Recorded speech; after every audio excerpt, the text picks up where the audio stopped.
Welcome to another Cross Body of Work mini-sode. My name is Evan. I am Javier. And this week on YouTube, we are expanding on our previous episode on the greatest Canadian export to wrestling of all time, Trish Stratus.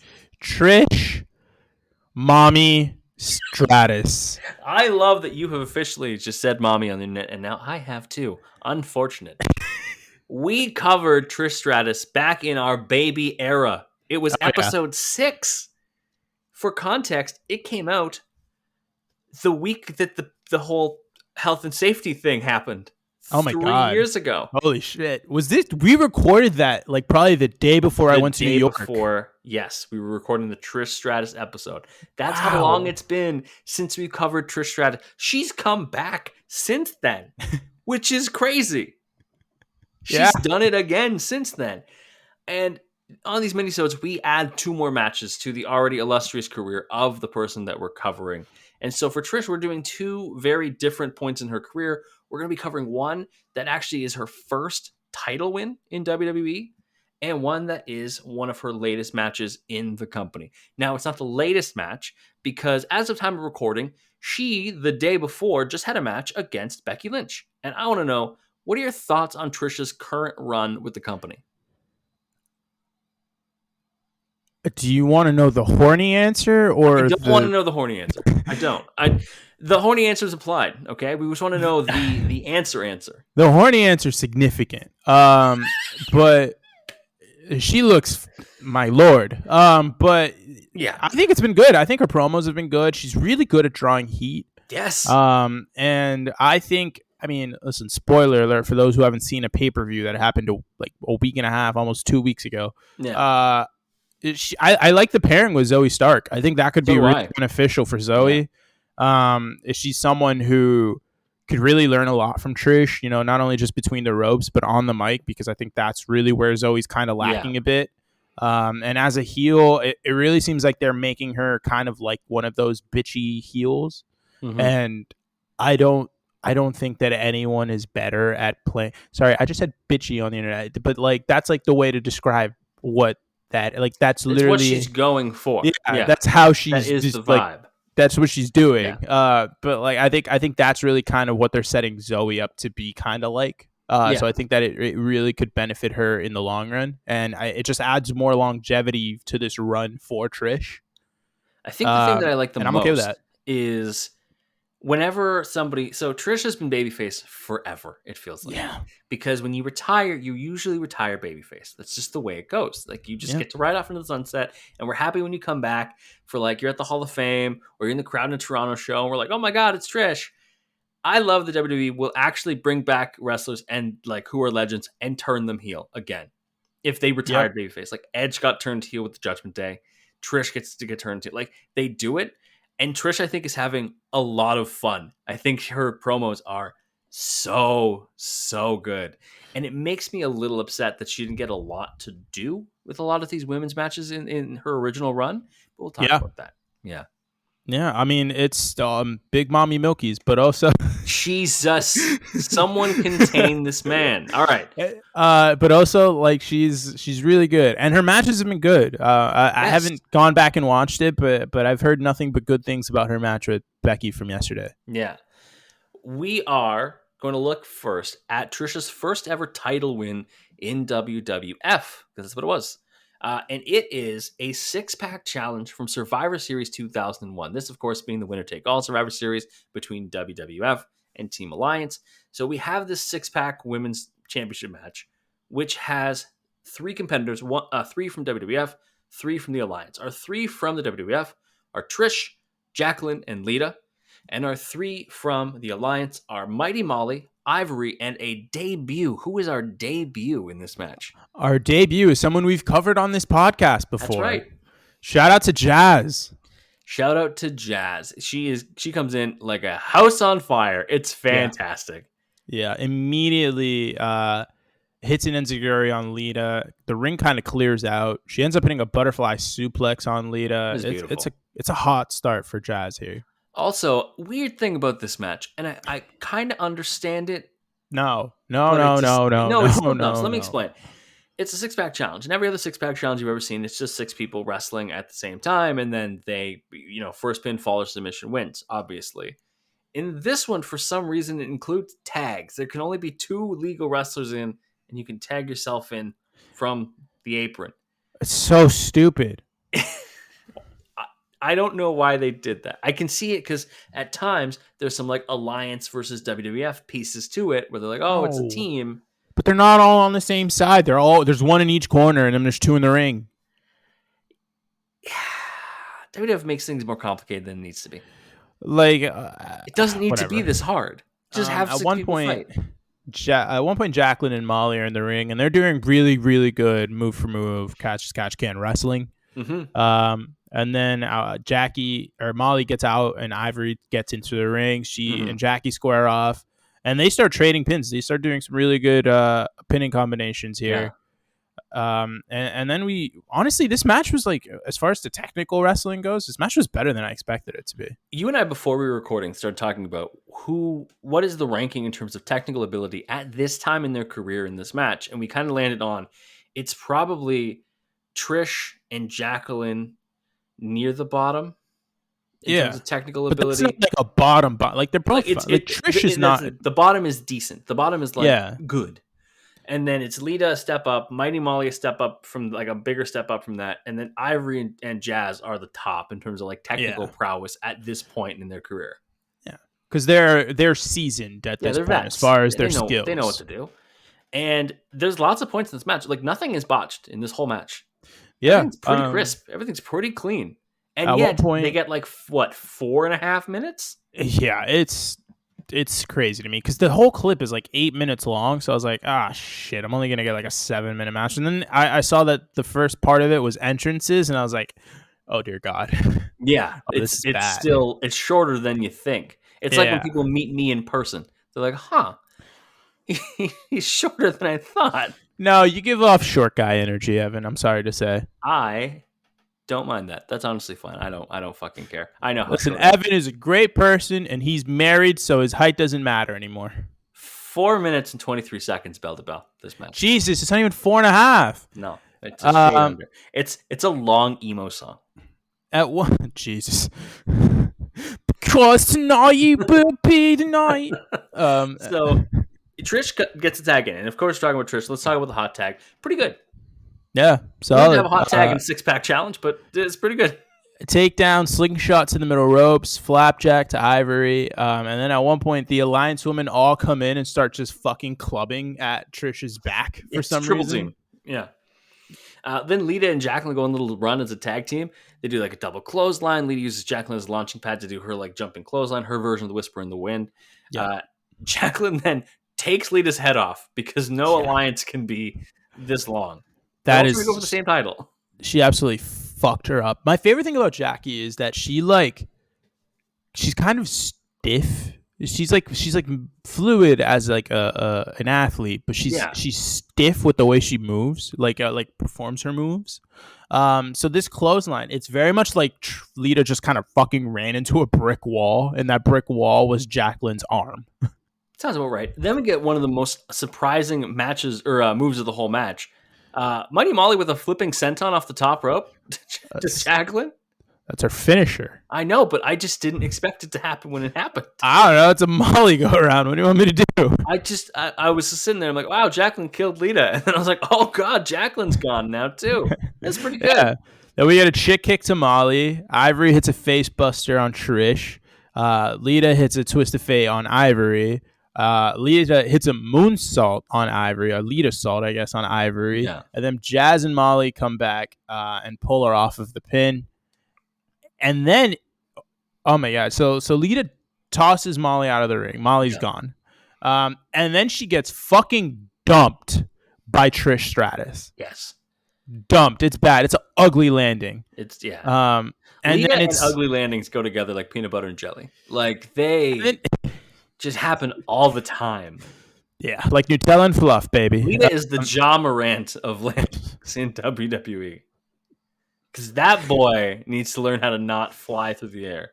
Yeah, but at least she gets back up again. That's true. then Jazz gets knocked out of the ring by Trish moving out of the way and pulling the rope down, and Jazz has a pretty ugly landing out of the ring too. It's not nice. And then we get the end of the match. Evan, let the people know. Trish with the Stratusfaction, bouncing off the top rope. Beautiful bulldog. She wins her first women's title. I wonder if you can remember, how many titles does Trish have in her career? How many times is she the women's champion? Is it 6? It's 7. I was going to say 7. It's a 7-time women's champion. Now, I was going to say 7. So this one was because of a vacated title, because China had left the company in a contract. China. Can you name other people that Trish has taken the title off of? Aside from this one. Aside from this one. So there's 1, 2, 3, 4. She won a triple threat match that we covered. There's 4 different women that she's taken the title off of. Okay, well, Lita. She's done it twice to Lita. Victoria? She's done it twice to Victoria. Is Jazz one of them? She's done it to Jazz. Was that the WrestleMania match? Well, yeah, because Jazz takes it, and then no, it wasn't the WrestleMania. It was on Raw. Okay. In Toronto, so she won the title in Raw in Toronto. And then one of the persons she's taking the title off of. Is this like a surprising name? Not really. Okay. Is it Gail Kim? No, earlier than that. Earlier than Gail Kim. Yeah, like Jesus Christ. Stephanie McMahon? No. Molly Holly is the other one. Yeah, she beat Molly Holly at Unforgiven 2002 for her other title win. Our last match that we're covering is a whole 17 years later. We are looking at Evolution, the one, and as of recording, only all women's pay-per-view that WWE has done. I don't think I need to ask you, should they do more? Yeah. Obviously. Holy shit. Why? Yeah. There's so much talent. Why are we not doing more of these? The depth of talent that's on this roster, both in developmental with NXT and on the main roster. It's insane. I don't get it. But at Evolution, which was, again, like, it was pretty much 17 years ago, October 28th, 2018. There was originally going to be a match between Trish Stratus and who? Do you remember? Alexa Bliss. It was going to be a singles match, Alexa Bliss and Trish Stratus, and there's also going to be a singles match of Lita versus Mickie James. And then it turned into a tag match instead. It was going to be Bliss and Mickie because they were BFFs at the time. Yeah. And versus Stratus and Lita, who had obviously been rivals for a long time and were still BFFs after they retired. Instead, Alicia Fox was entered into the match because Alexa Bliss was injured. And that gives us our match. It is Lita and Trish teaming up to face Mickie James and Alicia Fox. You know, I remember this being like super sad because Alexa Bliss was legitimately like a hardcore Trish Stratus fangirl. Yeah. Like that, it was so sad that she couldn't be in this match because she really, like, that's like a dream match for her. Yeah. Before we dive into the match, I want to know how well you remember Evolution 2018. I remember the main event was What's the main? Ronda against Nikki Bella. Ronda versus Nikki, yep. There was Dakota Kai against Rhea Ripley for the UK title. That was the dark match. Damn. Good pull. My God. Yeah. Oh, fuck, did I remember that? Obviously, we have this tag match, and there are 5 other matches on the card. The final of the Mae Young Classic, which was that the Toni Storm? Toni Storm, Io Shirai. Yep. Yeah. God, now it gets difficult. There's Bailey NXT Women's Championship match. Oh, that's Shayna against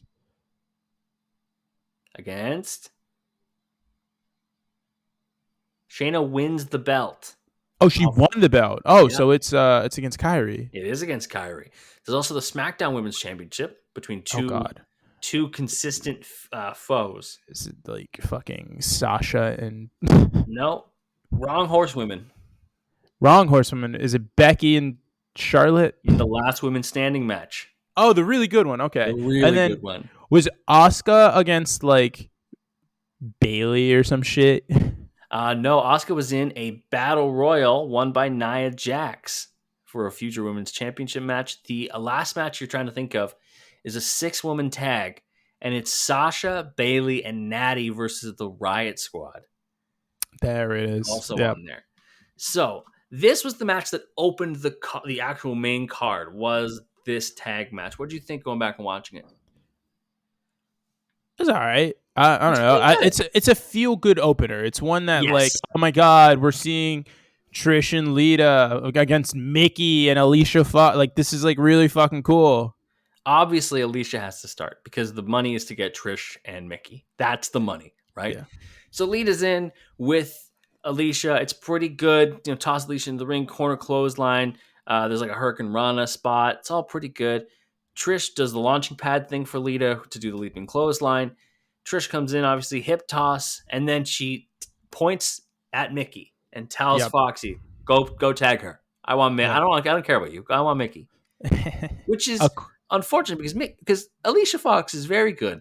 I will not. We covered Alicia Fox. It was a fun episode. It was really fun. It was a really fun episode. Another thing about the pay-per-view that I really like, I like the way they set up the lighting. Yes, it's really, really good. Like, yes. I like that. They should do that more often. I was reading a Reddit thread of somebody who went back and watched the first like couple Dynamites, and they're like, one of the differences is the lighting. Like the lighting's worse now than it was before. Like it had more of a better feel in the first one. Plus, they had all the colors, like the color explosions and stuff. It just was a unique look that they should go back to. Yeah, it's just because we're so used to the Raw and SmackDown thing, and then they went back. Now they're like blue and red, with everything. So it's like really kind of annoying. So when Mickey gets into the ring, it's pretty good. It's pretty good stuff. Pretty good. Pretty good. As they start trading forearms right away, like they're freaking wrestling in the main event of the Tokyo Dome. Yeah, they're trying to knock some giblets loose. And then Mickey hits a fucking kick and a half from the corner at one point that honestly, I don't know how Trish didn't lose some teeth. I'm so glad you mentioned that. That kick started, like, I obviously pay attention to the matches. I jolted up a little bit. I was like, oh my God, like that. I was like what the fuck? Yeah. Mickey's on the top rope. Trish tries to do the Hurricane Rana, like the handstand Hurricane Rana. Mickey pulls her up to the top rope, but Trish ends up getting a Hurricane Rana anyways. And I was like, this is all good. Frankenstein. Yes, of course. For those folks who do not know. Oh my God, we're on video now, so I can show it. Yes, you can show it properly. Get whatever tools you need. We're demonstrating Squirtle. Okay, so Frankensteiner versus Hurricane Rana. So Frankensteiner, you're in this position, and you just go straight down. Boom. Yeah. Frankensteiner. Yes. Frankensteiner. Hurricane Rana, you do the position, but you go at an angle. Boom. Okay. And then head scissors is when you come in at an angle and you go. Those are the differences between the leg type takedowns. I don't even know how you would generalize those. I don't know how you categorize them. I bet people call them. Those are the differences between a bunch of Hurricane Ranas. And those people are fucking idiots. I like that we now have the visual medium. You can finally explain to the people using a Squirtle what all the different head scissors properly are. I love this. I would use Yoshi, but then I would have to bend down to get him. And that's just too much. Yeah. So Foxy, Mickey, and Alexa all regroup at ringside. They're trying to get out of here. Lita and Trish go out, brawl with them on the floor. Lita dodges a kick from Foxy inside the ring, who hits Mickey instead.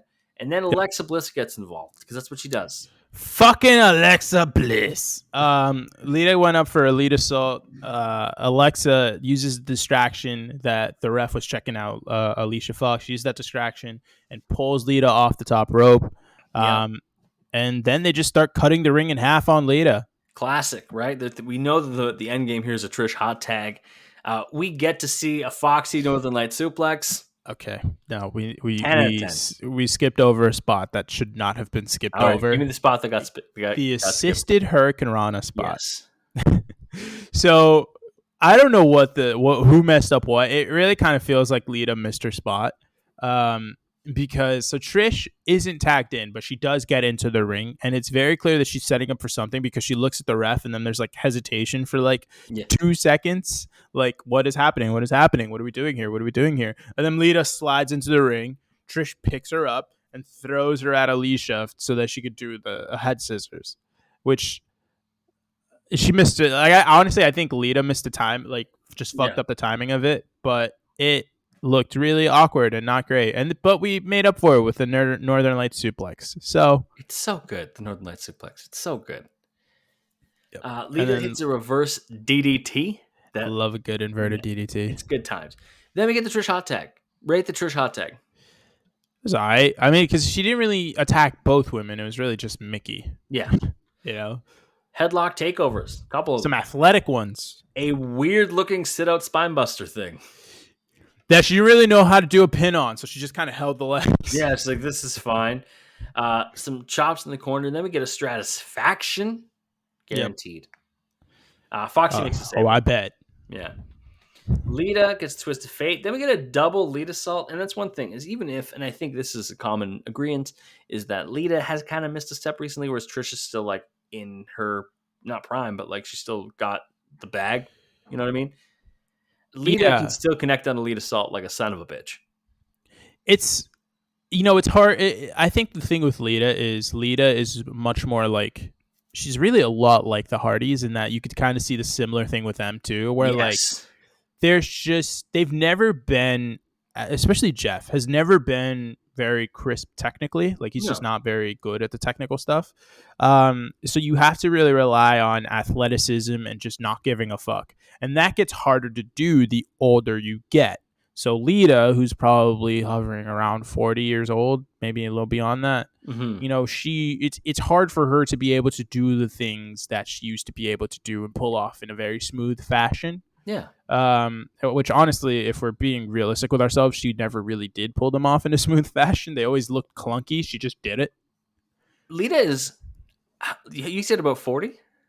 She's probably over 40, isn't she? Lita's 48 years old. Yeah, she's around the Edge and Christian Hardy Boys age. Yeah. I don't know why I said 40. Trish is around 40, though. I believe so. She's younger, for sure. She's in her 40s somewhere. I'm gonna look that up. You talk about the finish. So we get to the finish. She hits the moonsaults. And then we get, she picks up, she stands up, Mickey turns her around. Trish gets a chick kick. 1, 2, 3. Team Bestie wins the match. Trish is 47 at time of recording. Wow. Yeah. What did you think going back and looking at two very distinct points in Trish's career? The improvement is very clear. Yes. She becomes the ring general. Like, it's crazy how far she goes. Yeah. Like, in my opinion, I think as far as the performances in the tag match, I think she was second to Mickey, which is fine. Mickey is still really good. Also, shout out to my cat in the back, just giving herself a little bath. Yeah. But, she's so fucking good. She gets so fucking good, and we still see it still to this day. The character work, the mic work, the in-ring work is still really, really good, which is honestly so impressive because she's just had so many gaps. Like, before coming back this year, when was the last time she wrestled? Was it the SummerSlam match with Charlotte? The SummerSlam match, yeah. Yeah, and now she's back after 4 years, a whole pandemic, and she, like you mentioned, fucking 47. Jesus Christ. Yeah. Still would. And she looks fantastic. She's doing great. And here's the weird thing.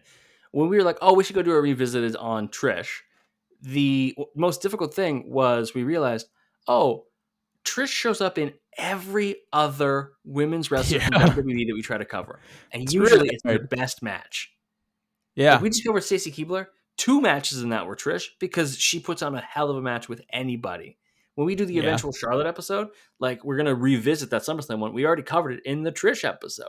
But it was a great match for Charlotte, too. Like, Trish. Now, admittedly, the Charlotte one is because, like, we just can't. How many times are we going to be able to do her against Becky or her against Sasha? You know, that's true. It's gonna get a little repetitive real quick. And I'm not doing a Lacey Evans match. You can't make me. No, Trish shows up all the time because she was just that damn good. Yeah, excellent. And truly one of the best women's wrestlers ever, in my opinion. Top 3 all time. And so Trish, Manami Toyota, and who? Oh, I meant just like WWE. Oh, word. Because if we go to Japan, things get dicey. Yeah, no, just WWE. That's fair. This was a lot of fun. It was good to go back and watch Trish matches. You should tell us in the comments who you would like us to cover next. Go and listen to all our old podcasts, Crossbody of Work. If you say, hey, you need to do more diving into that person, we'll go back and do it. Doesn't matter if it's anybody from John Cena to Midian. We don't care. Tell us who you want us to do a revisited on, and we will go back and add 2 more matches and put them on the YouTube. Javier, where can people find you on social media? I'm on the Twitter machine at JMelloSports. Sauce the boys some follows. And you can follow me as well at @7gomes, ITSEVANGOMES. But most importantly, follow the podcast at Crossbody Work on Twitter and Instagram, and right here on YouTube. Hit subscribe, hit like. Thanks for joining us as we revisited the career of Trish Stratus. We'll be back again soon with another revisited. Talk to you then. Later.